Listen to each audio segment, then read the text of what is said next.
தமிழ்நாடு முதலமைச்சராக பொறுப்பேற்ற பின் முதலமைச்சர் விஜய் முதன்முறையாக மே 27ஆம் தேதி டெல்லி சென்றார். சென்னையில் இருந்து தனி விமானம் மூலம் சென்ற அவர் பிரதமர் நரேந்திர மோடியை அவரது அலுவலகத்திற்கு சென்று சந்தித்தார். இந்த சந்திப்பு சுமார் 10 நிமிடங்கள் நடைபெற்றது.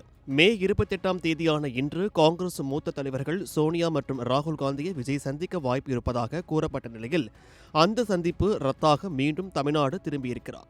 இந்நிலையில் பிரதமர் மோடியை சந்தித்த பின் முதலமைச்சர் விஜய் தனக்கு போன் செய்ததாக மத்திய இணையமைச்சர் சுரேஷ் கோபி தெரிவித்திருக்கிறார். காலை 9 மணியிலிருந்து இரவு 12 மணி வரை மே 31 ஒரு நாள் மட்டும்.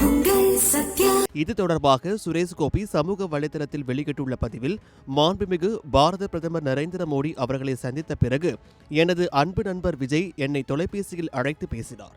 நாங்கள் இருவரும் ஒருவருக்கொருவர் அன்பான வாழ்த்துக்களை பகிர்ந்து கொண்டோம். நாட்டின் முன்னேற்றத்திற்காகவும் கேரளா மற்றும் தமிழ்நாட்டின் வளர்ச்சிக்காகவும் சேர்ந்து உழைப்போம் என்று பேசினோம். ஒன்றிணைந்து செயல்படும் போது நாம் இன்னும் பலம் என கூறியிருக்கிறார். தவிக அமைச்சரவையில் காங்கிரஸ் இடம்பெற்று இருந்தும் கூட கேரள முதல்வரின் பதவியேற்பு விழாவுக்கு விஜய் செல்லவில்லை. தற்போது டெல்லி சென்றும் கூட காங்கிரஸ் தலைவர்கள் யாரையும் சந்திக்காமல் அவர் தமிழ்நாட்டிற்கு திரும்பி இருப்பது அரசியல் வட்டாரங்களில் பேசும் பொருளாகி இருக்கிறது.